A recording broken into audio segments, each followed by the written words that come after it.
This podcast is a production of WCWP, LIU Public Radio. Check out our lineup of original programs, listen live, or support by visiting WCWP.org. The following is a presentation of Project Independence and WCWP. Project Independence is the Aging in Place initiative of the town of North Hempstead. We provide programs and services designed to assist and support the older town residents who wish to remain in their homes as they age. If we don't currently provide a service, we will try and connect you to that service. Call 311 or 869-6311 to get more information or receive services. Welcome to Project Independence and You. Welcome to Senior Talk Radio here on 88.1 FM and WCWP.org. This is Project Independence and You. I'm your host, John Ryan, and my co-host today is Otto Lohse. Good morning, Otto. And we have a very interesting show today. We have three people I think are going to be on the show. At least that's the way it looks like, because when I say look, this is both radio and TV.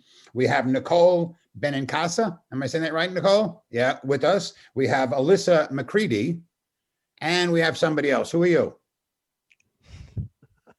No, you're not hooked up. Okay, we'll find out who you are as time goes on. Okay, Christina Alessandro. Great, Christina, nice to meet you. These three women work with the Charlotte and Roger Blumencranz Caregiver Center. And they're on today to explain to us how they got involved, but more importantly, what the center, what the caregiver, I mean, conceptually understand what a caregiver center would be for, but I need the audience to understand and realize there's help for everybody out there. So good morning, ladies. And I don't know who wants to start off, but just one, how did you get involved in this? And tell me about the center. Okay, so this was kind of an idea that we had back a few years ago now, and mostly from one of our doctors here at the health system. Her name is Dr. Maria Carney. She is the medical director of post-acute services here and chief of the Division of Geriatrics and Palliative Medicine here at Northwell Health. So she had this idea of creating a center that was specifically for our patients, family members who are caregivers, and our community caregivers. So this center, she had approached, our department, and this was something that we were beginning to develop with her. And this center really is, we know our patients are getting really good care here at Northwell, but how can we best support their family members as well? Going through, being a caregiver for someone, you can sometimes lose yourself in the process. You sometimes, have to take care of yourself. And these are things that sometimes you're not thinking of doing because you're so focused on taking care of your loved one who's sick. So how can we provide emotional support, resources to them, and ensure that they have, a smoother experience being a caregiver than they would otherwise. So this idea really aligns to the principles of being patient and family centered. Here at North Shore University Hospital, we really focus on partnering with our patients and families to ensure an experience for them that decreases avoidable suffering. So we were very honored when Dr. Carney asked us to start this program. This program started as a decentralized model, and then with the generous donations of many individuals in the community, we were able to create a center. But really want to credit Alyssa and team for starting this by rounding at the bedside. This would not be possible without the gracious volunteers that we have here at North Shore University Hospital, who are caregivers themselves. And pre-COVID, they were on the floors rounding at the bedside, meaning they were connecting with the caregivers to create a safe space for them specifically.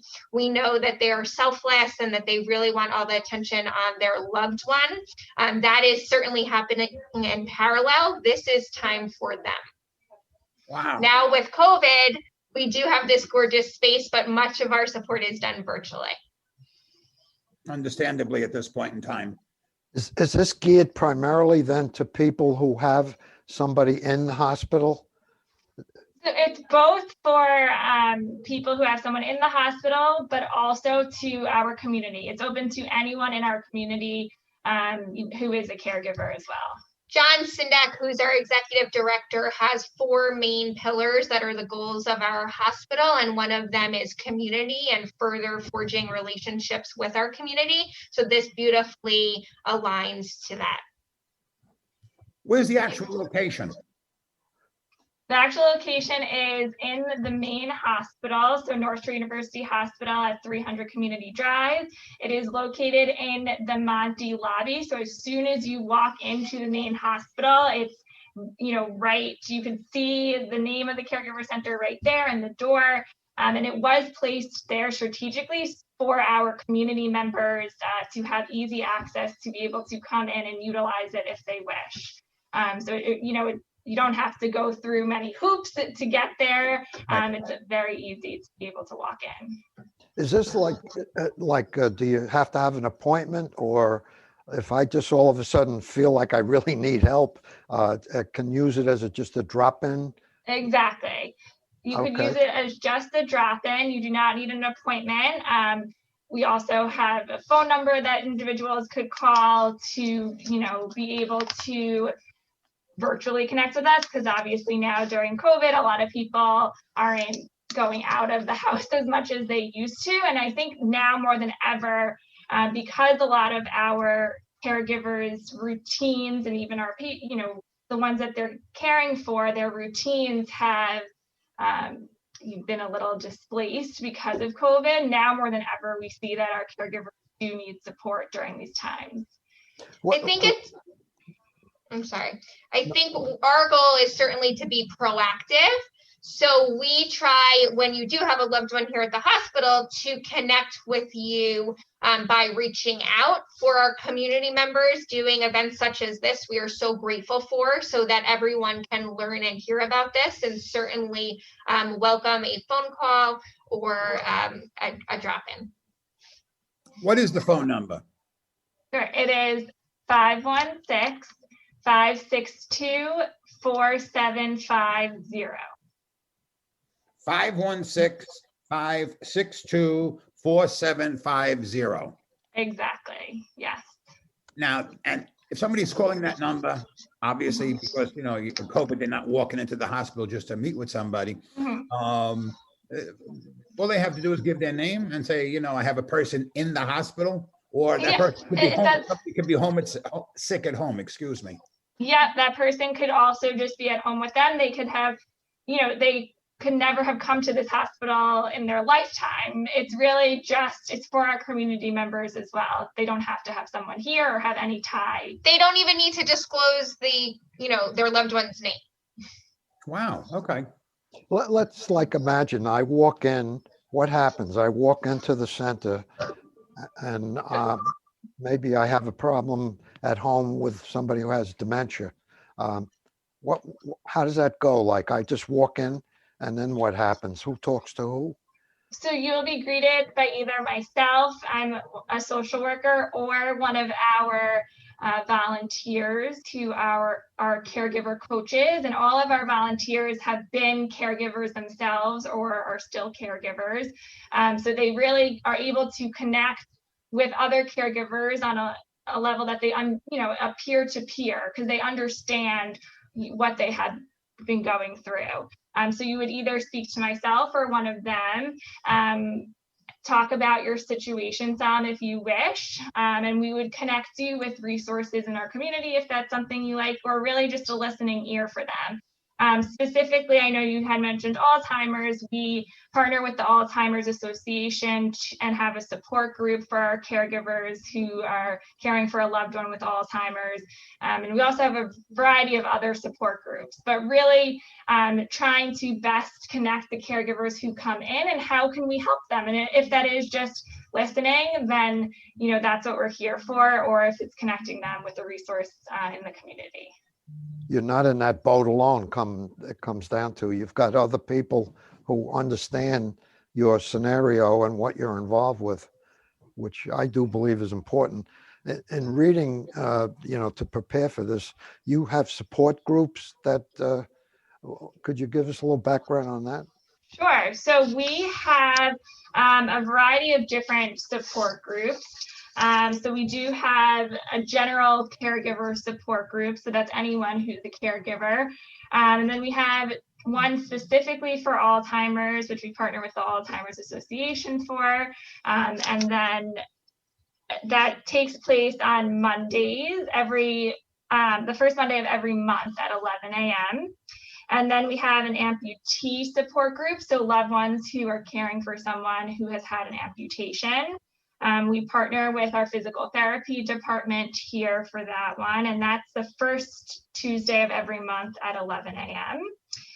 We have a bereavement support group that is run by myself and our palliative care social worker. And that's an 8-week sessions. So it's 8 weeks consecutively. And then that is held throughout the year as well. And then we have some wellness type support groups. So these are our caregiver, our therapy group. So we have an art therapist who runs this group.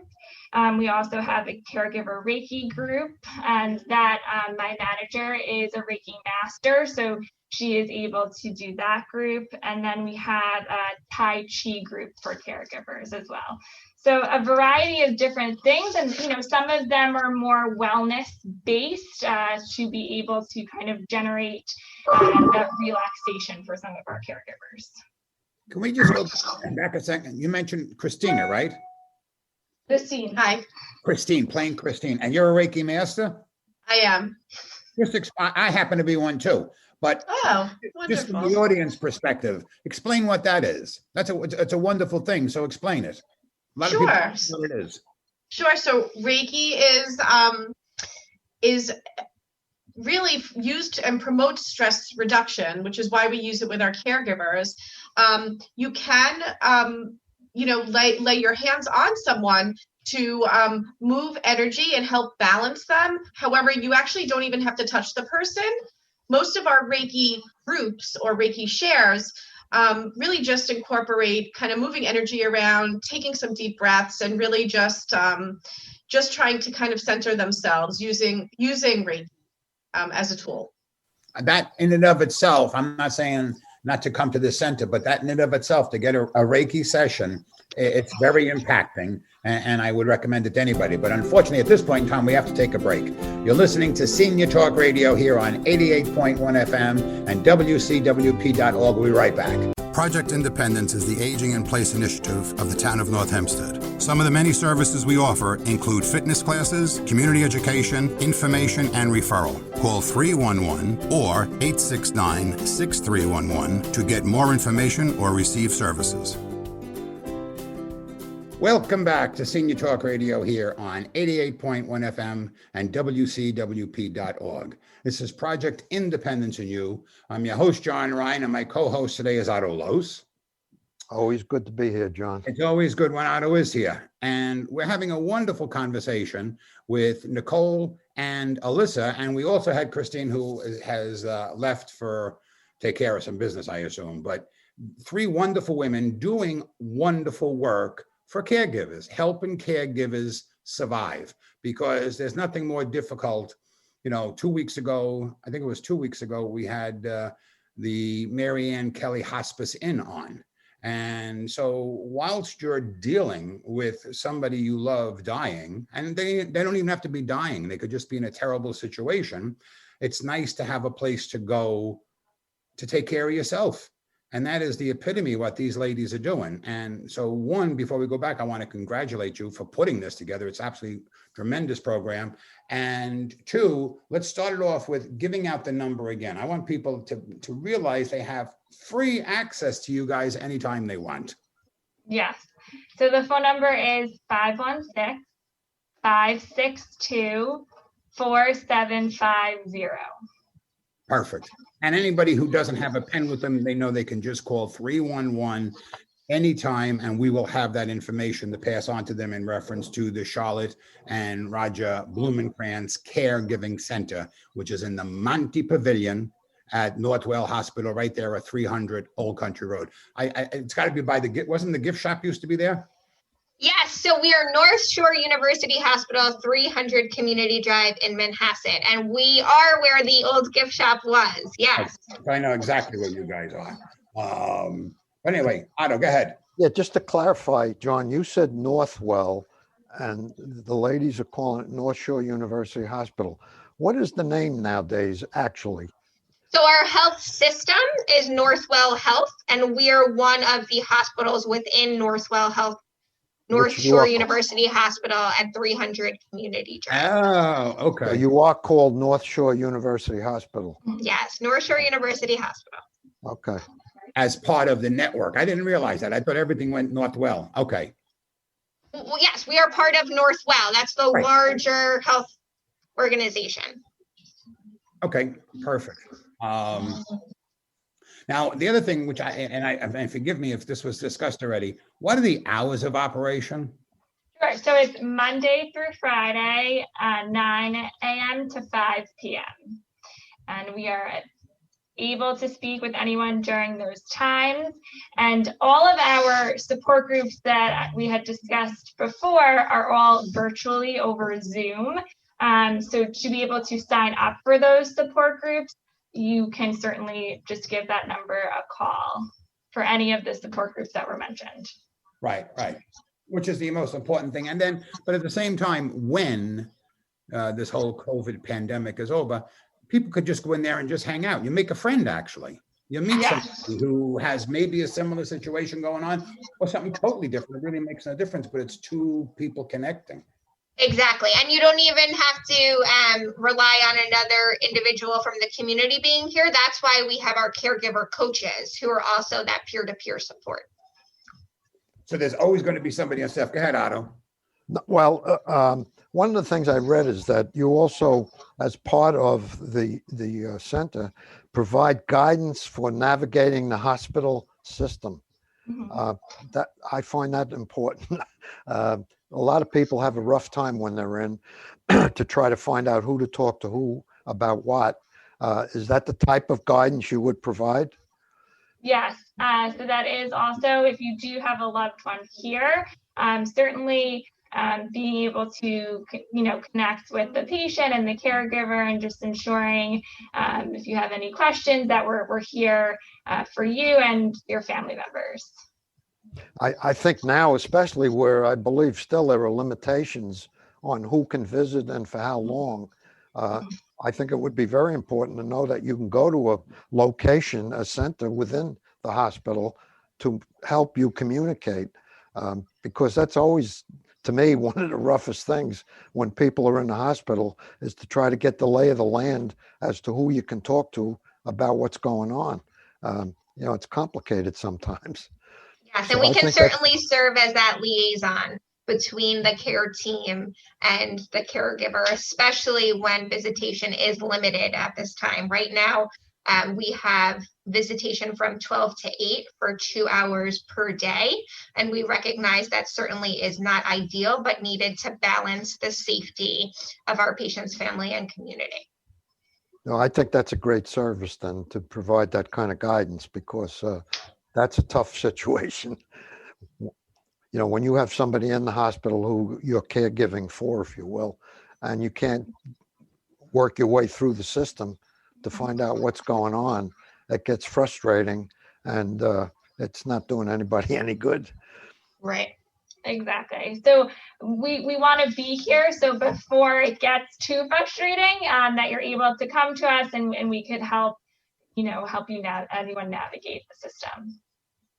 I'm just going to change the subject a little bit here because, during the virus, starting in April, I think it was, we not only are on the radio, we're also on TV. So you guys are going to be on TV next week, pretty much every night and during the day and whatever. But we didn't ask you to wear masks. And I think that's very respectful of you guys for each other. And even though you're friends, and I'm sure you respect and understand where each one of you have been, the fact that you came on the air, so to speak, with masks, I think is a credit to you and an acknowledgement of the importance of masks, which is a whole different story. But I mean, the number of cases and new cases and deaths, it's staggering, and it's heartbreaking. Yes, and I think you bring up a great point. One of the expectations when you are visiting here is that your masks be worn and worn properly. So if you do have a loved one here, there is an expectation that a mask is worn by all of our visitors and all of our team members. And I like properly versus just to have it someplace in the neighborhood, you know. With your nose hanging out. I understand people who have glasses. It's an issue because when you put the mask on, the glasses fog up, and maybe we should come up with an invention to defog glasses with a mask, like a little wiper blade or something. I don't know. It's not a bad idea, Otto. I think you got something there. It's the truth. But more importantly, hopefully the vaccines will be working, and come May or June, which it will be that long, this will be over. But there is an end in sight. We have started to distribute to our team members the vaccine, and we are very grateful to start to see the light at the end of the tunnel. I agree. And it's going to be a while, so we still have to be respectful, and you have to be cautious. There's no question about it, because the last thing you need is for you guys to get sick or to have some family member come in and get sick. Well, they're dealing with a situation of a much sicker family member, so to speak, because, COVID is not a death sentence, but it can be debilitating. There's no question about it for people. Debilitating and isolating. And really what we are looking to support is team members supporting the community so they are not as isolated. And even if we have to get creative and speak on the phone or on Zoom, we know that's a period in time. And hopefully, as you mentioned, come next fall, we may be in a different position to welcome them back into our center. Right. There's so many places, unfortunately, like that Christina has brought on that are wonderful organizations, but, the physical location is closed and everything has to be virtual, excuse me at this point in time. You also are, like a lot of organizations, look for volunteers, I would think, on a regular basis. What are you looking for primarily? So all of our caregiver coaches who are our volunteers have either been caregivers themselves or are currently a caregiver for someone that they love.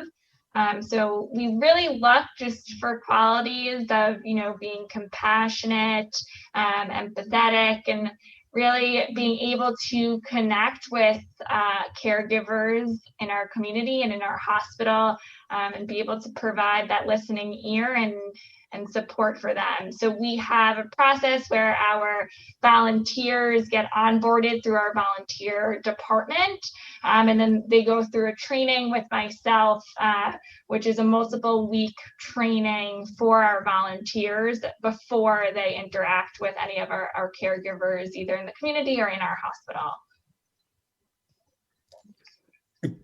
Get out, I'm sorry. Well, I'm sure you always have a need too. Do you have a number, like roughly how many volunteers do you have? Yeah, so now we have about 10 volunteers. Since COVID, onboarding any new volunteers, unfortunately, has been suspended. So we have not been able to onboard anyone new since COVID, but we're hopeful, as we had mentioned before, kind of this light at the end of the tunnel, that we will be able to welcome more volunteers back soon. Under the direction of Lisa Bryman, the hospital at large has about 1,000 volunteers. So as you can imagine, their support is integral in our hospital operations, and we are very grateful for all that they do. From a volunteer perspective, the volunteer will be working through the hospital. They're not going to go to the person's home, right? So if I want to meet with somebody, I'm going to meet them at the center there. Exactly. I'm going to drive into their house. Okay. Exactly. So they would either meet the volunteer in the center or speak to them over the phone or over Zoom. But the volunteers do not go, to anyone's homes. It's all done in the center. Right. And if people wind up making or forming friendships, that's a whole different story. And a lot of times that does happen, where you might be there and hook up with somebody for a couple of months and actually, have a friend for life out of it because you've seen them through something terrible. And hopefully, whether the person has passed on or not is another story. But, by that kind of an interaction, you're really touching souls because it's the most vulnerable time of a person's life. So they're not lying to you at that point in time. They're being honest and they're telling you their true feelings. And what better way to meet a friend, which sounds terrible, but it's true. Yeah.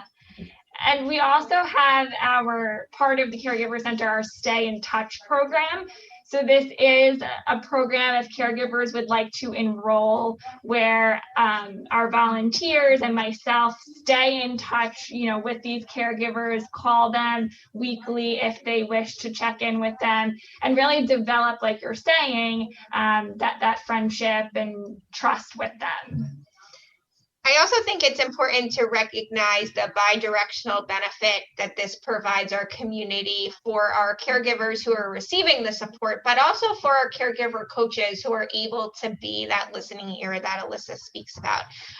They receive such benefit from doing this because they themselves have either been a caregiver or currently are a caregiver and know just how challenging and difficult it is. Ladies, we're out of time, but this is tremendous. Okay, what you guys are doing is absolutely phenomenal. It's such a worthy service that the hospital is putting forth, but having you guys run it, you can just sense how wonderful it is. So I appreciate it. I thank you so much for what you do. You've been listening to Senior Talk Radio here on 88.1 FM and WCWP.org. We'll be right back. Project Independence is the Aging in Place initiative of the town of North Hempstead. One of the many services we offer is transportation for food, shopping, and medical visits. Call 311 or 869-6311 to get more information or receive services. Welcome back to Senior Talk Radio here on 88.1 FM and WCWP.org. This is Project Independence and You. I'm your host, John Ryan, and my co-host today is Otto Lohse. Another good session, John.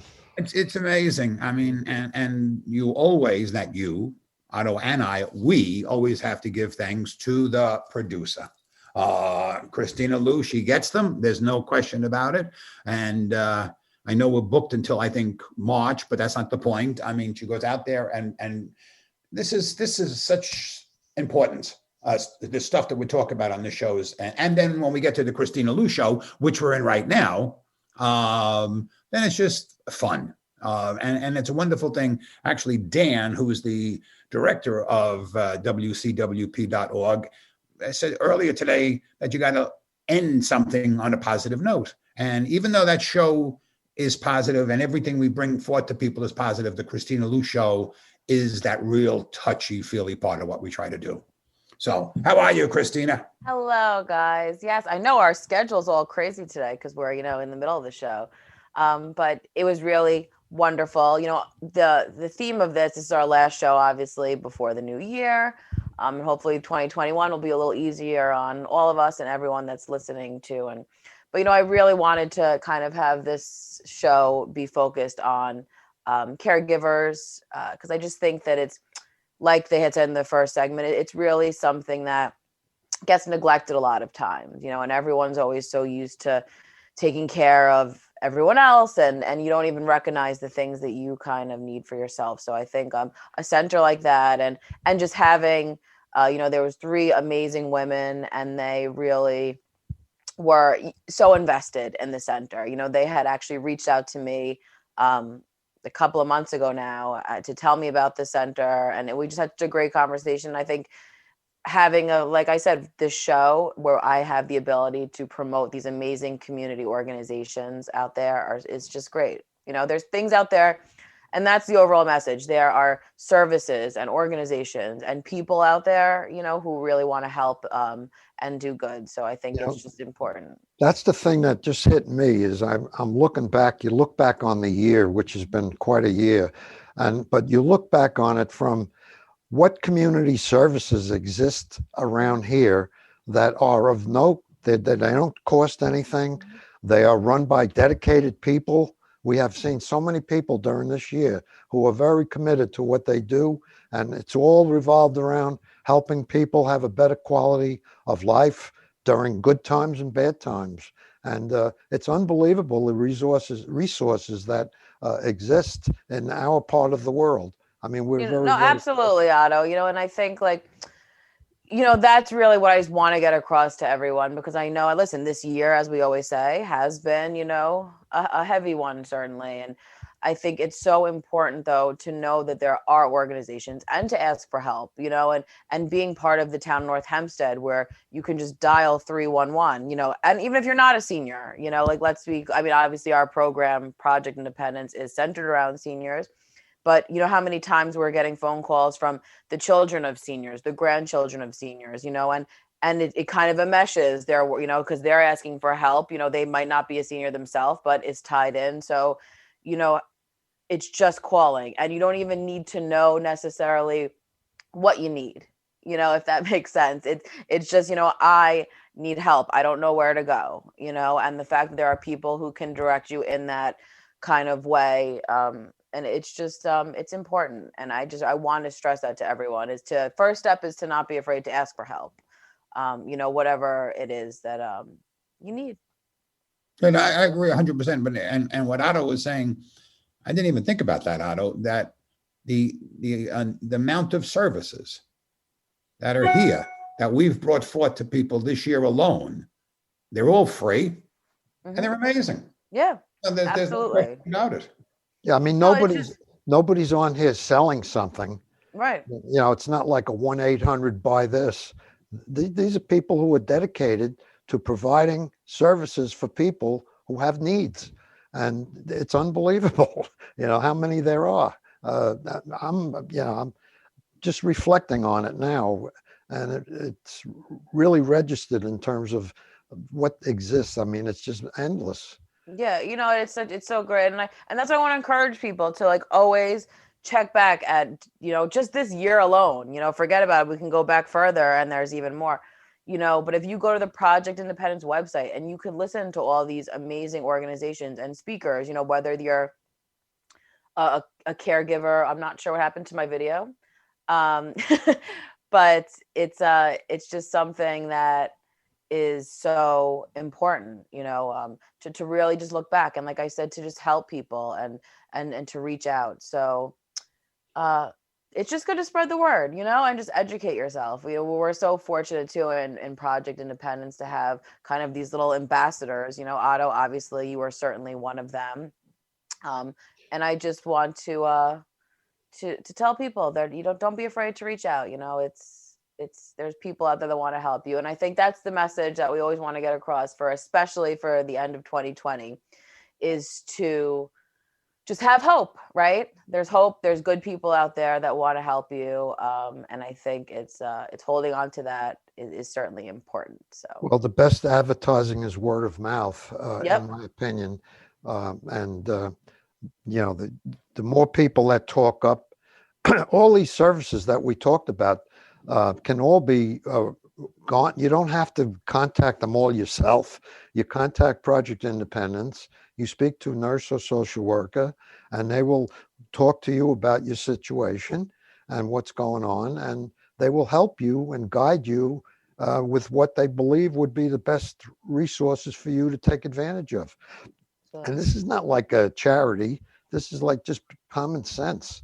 There are people. It is too. I always think about, your circumstance, and you have brought it up on the show in the past, and that's kind of how you originally, many moons ago now, you started with Project Independence, because you were caring for your mother. And I think it's, you think back, if you had all these services at your fingertips then, how truly beneficial it is. That's why I am such a strong advocate of this program. My mother lived with us for 11 years. My mother was a sweetheart. She was very easy. It wasn't like we were going through misery because she was there, but she needed different kinds of help as time progressed. Of course. My wife and I were both working. Who do I call? I didn't have a Project Independence to call. We wound up having to pick and shovel our way through it, which is not easy. It would have been great to be able to communicate with one of the nurses or the social workers from Project Independence to help us through the many different stages you go through. So, and yet I know people that just won't take advantage of it. And I just encourage people, please take advantage of it. It's a great program. And it's not like a handout. This is just using resources that are available with people who are dedicated to helping people. And why can't you take advantage of that? I don't get it, Yeah, no, it's, but that's everyone's prerogative, right? We're just here to kind of spread the message. I'm saying, yes. No, you're so right, but I think that, and that's what I always want people to know, because, and luckily, like I said, I've been with Project Independence now for, over 10 years, I guess it is. And it's, I've seen it grow and evolve. And whereas, listen, I think it's insane not that for everyone not to be a member of a free program, that has so many services and connections that can make your life better. But I have seen, luckily, people are gradually, getting more involved. I mean, now we're like, over 15,000 members, which is huge. And I just think it's so important. And what you said earlier really struck with me, because listen, at the end of the day, I love, we're in 2020 and there's so many technology things and social media, and you could spread the word about all this, wonderful stuff. But still, at the end of the day, I truly believe that a word of mouth about, your experience with a program really goes a long way, and I laugh, when we get our surveys back for Project Independence and it's, oh, how'd you hear about us? So many times it's from a friend, a neighbor, because I think when you get that personal story, from someone and their experience and how it helped them and changed them, it's going to make someone more inclined. So I always just ask for people to, spread the word. Everyone's got a doctor's office, or they go to the supermarket, or they want to call their friend. I think it's about making that, and it's about community, because let's be real, at the end of the day, Project Independence is all about a community-based program. We have our seniors who, educate us. You have the staff, you have, the town of North Hempstead, government officials, and it's just this, and all of the agencies that are surrounding us. It's this one big, pot of information. And I think that that's really what makes it special. And, this show is all about, the holidays and kind of reflecting on things. And I think it's about keeping it positive and just knowing that there is this great partnership that's going on. And I look forward to all the partnerships we just made in 2020 during a pandemic is pretty impressive, I must say. So, I went to the holiday party yes, that you were involved with running on Wednesday on Zoom. Mm-hmm. It's clearly not like being at a party back when, but it is what it is today. And it's an option that's better than doing nothing.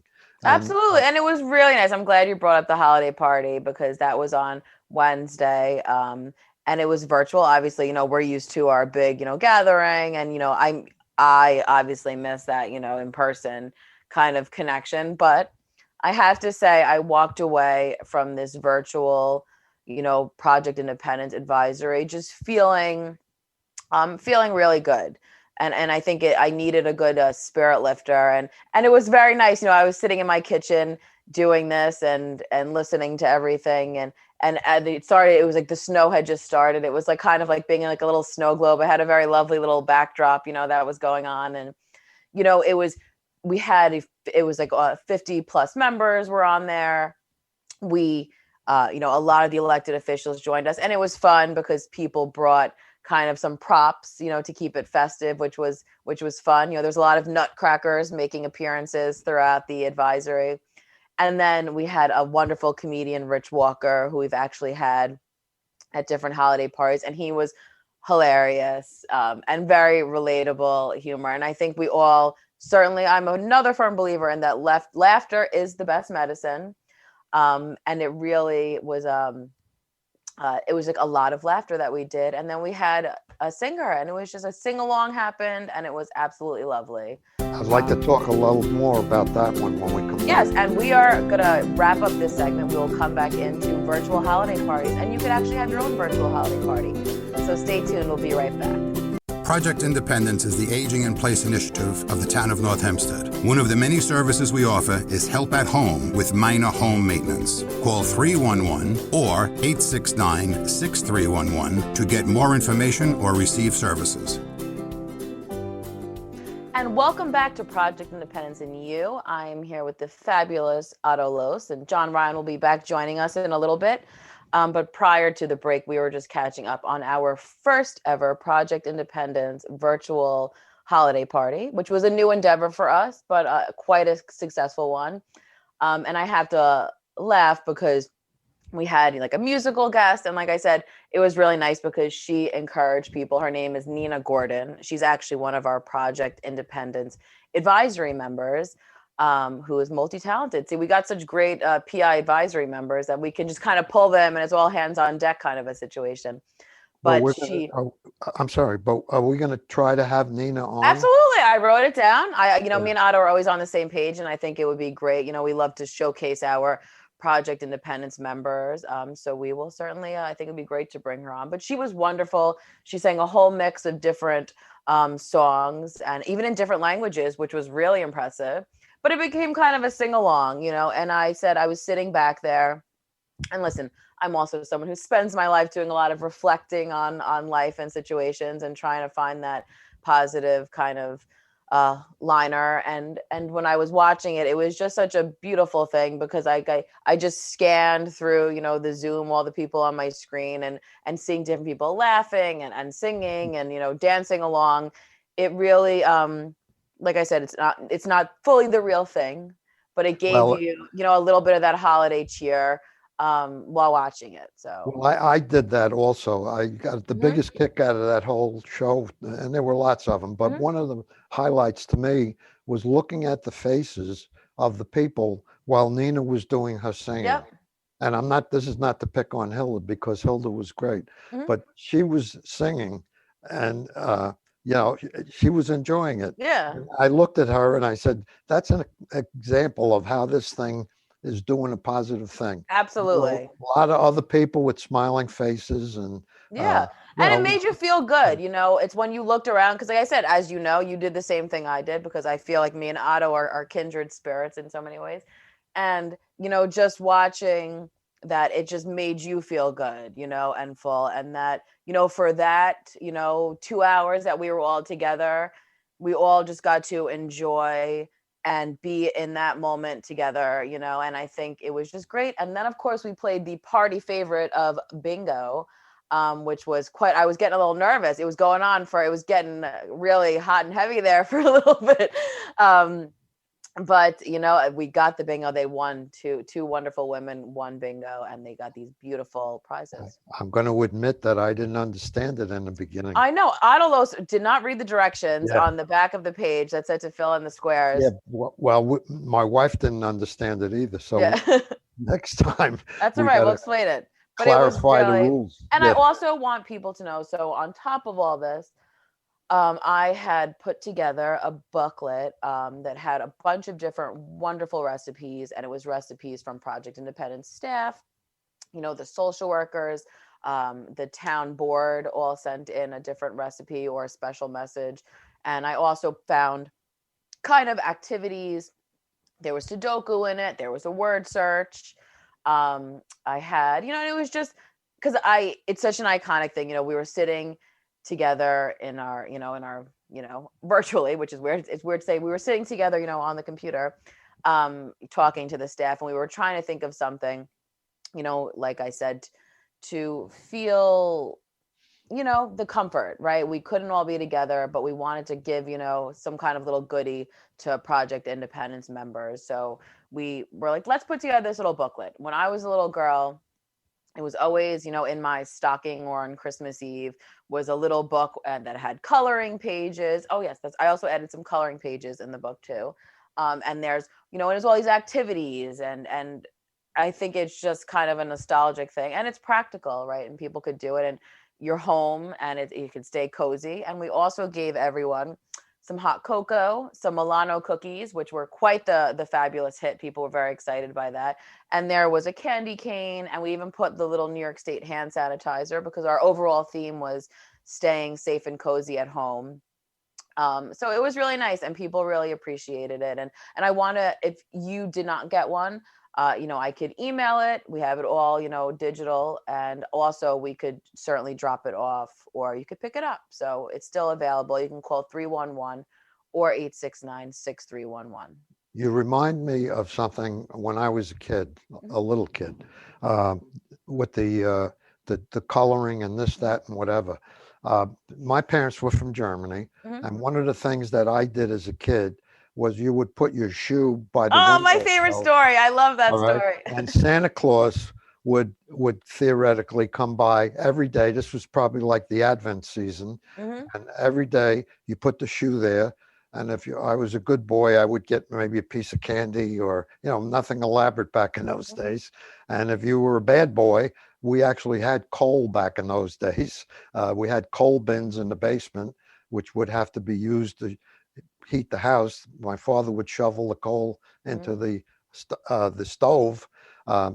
And I very rarely will admit that I ever got coal. But I was going to say, there's no way Otto was getting too much coal in his Yeah, but the stocking. possibility was always there, But, it was the kind of thing you remember from when you were a little kid. I Of course. How old I was when I stopped, maybe 24, 25. That's right. Just last year, he stopped doing it. Bunny's still doing it for him. But I think, I laugh with the coal because another tradition in our household, which we've been doing forever, is we love to throw coal in my dad's stocking. So sometimes it's regular coal, sometimes it's chocolate coal. It depends, but that's always the staple. I always make sure to put in his Christmas stocking every year, just because it's amusing and it gives us a good laugh around the table. And he's like, of course, he's the only one that gets coal in his stocking. So it's always a source of amusement in the Fennell Lou household. But and something else that is so exciting. Yesterday, I got an email from the Blankets of Love coordinator, Andrea Taylor, who's one of our social workers. She has done such amazing work with these women to get their blankets out there. Last week, I discussed, all the donations they've done, and it's insane the amount of blankets, baby blankets, youth blankets, blankets for veterans. I mean, baby hats. They've covered so many different gamuts of different things. But what they're doing, and Andrew was asking if it was okay, is if on New Year's Eve, during the day, that they wanted to have a virtual kind of New Year's Eve celebration together. So they're going to have, hats and blowers, and they want to celebrate. And we also have a part-time staff who works for community services that's been helping out a lot of the facilitating of the Zoom meetings. And her name is Alyssa, and she is such a doll. She's in college. But she created this video to teach seniors how to do the filters, because Zoom, I think it's, if this is the platform we have to, you kind of want to jazz it up, as everyone can see. I love to throw together a little background. And a lot of people also love to experience with filters, because when you could do a filter, you could actually change your backdrop. A lot of times I'll be on a Zoom meeting and someone will have a, tropical background or whatnot. So Alyssa made this very practical. There's a YouTube link for it where she walks you through step by step how to do a Zoom background. So if anyone's interested in getting that, I said to her, I will promote it and email it out, because I think it's certainly beneficial and fun. Do you have a link then? It's to YouTube? Yeah. So I'll send the link out if you would like me, Otto. I will certainly send that. Yes, I would. I figured you would enjoy it. I will get Dan from giving me a hard time about my background. That's right. And we can get really crazy, Otto, because I think she was showing a lot of, we could even throw some makeup on Otto if we wanted to. There's that option. I saw her putting on, different lip colors and different filters. So forget it. 2021, guys, we might come back. Everyone's going to think we all had work done, with our filters we could do. I could be on a golf course while I'm talking to you. That's right. But it was really great. And like I said, it's all about embracing the situation you're in, right? And kind of making the best of whatever cards you're dealt. And I think it's making it fun, and that's something, especially for the holidays, I think. Listen, a lot of people are kind of going the virtual route, with people, their family members, or, in different states, or just to be safe, or whatever your circumstance is. So That's a one way to keep it kind of fun and people and I- watch I- movies and stuff. There's great stuff to do. Well, I have 3 Zoom things we're going to do. Oh, 3. Otto's got a full schedule here. Well, one is with immediate family, which in my case is 18 to 20. I know it's a big, right? Otto's immediate yeah. is a little different than everyone That's else's. up to grandchildren. And another one is with a group that I call the fishing group, but we call ourselves the Wayward Boys Club. I love it. We've been together since I'm about 22 years old. And, I love it. we go out to every year for 2 days to Greenport, Long Island. And we worked together for years, all of us. And there are 8 of us left now. And we fish and we golf for 2 days out in Greenport. But we're going to do a Zoom with that group. And then another one with the group family of my first wife, who we're still close with. So Zoom is a way of trying to maintain connection. You can't, like I can't have all my kids together at the same time. Yeah. Too many with the grandchildren, especially with grandchildren. Yeah. They're more exposed, but everybody's trying very hard to semi-quarantine prior to Christmas so that they can get together under guarded conditions. Of course. Mask, social distance. Yeah. We're talking about maybe leaving windows open, to keep the air fresher, but no big crowds. So and listen, and I think it's, like I said, everyone has a different level of comfort and everyone's in a different circumstance. And I think it's all about being safe, whatever, it is for you. I'm not here to pass judgment or tell anyone anything special to do. But I think that, it's important, and I can't stress it enough, that yes, it's different this year. And I think the first step is accepting that and figuring out, all right, so now what do we do from here? It's, I've heard, I laugh, and John always laughs at me because earlier, months ago, we were probably talking in October or something. He actually said that Christmas was canceled, and I nearly fell off my chair. I said, I will not accept that. And of course he got a big kick out of it because I said there is no excuse for saying Christmas canceled. It may be different, but we do not cancel Christmas. All right. I didn't put on my, Hallmark movie-esque, Santa's elf costume for nothing. But like I said, it's just something to kind of make your holiday, whatever it is, brighter, and if it's looking at decorations or, that's something fun to do is if you're able to still drive or know someone that drives, to drive around the neighborhood and just look at the lights. I do that often with my husband because I feel so many people, even more so, I don't know if I'm just thinking that, it seems like there's so many lights and decorations up this year. And I think everyone's kind of trying to give a go at, spreading some hope. And luckily in my neighborhood, there's a lot of, that. So just to drive around, it makes you feel good. It seems like there's a lot more lighting this year. Don't you feel like that, right? I don't know if it was just me, if I was just paying. I felt, and I think people also did it earlier too, because everyone just kind of wanted to cling to some kind of happy, joyous thing. I finally wised up. I used to wait till the coldest day of the year. I love it. Stacey, you learned something positive in 2020. Now when it's a warm day, I'll put it out, even if it's a little early. That's right. That's good. It's never too early. Well, we are at another break, which is crazy. We will be back talking about more holiday stuff and more positivity. So stay tuned. We will be back with Project Independence and New Radio.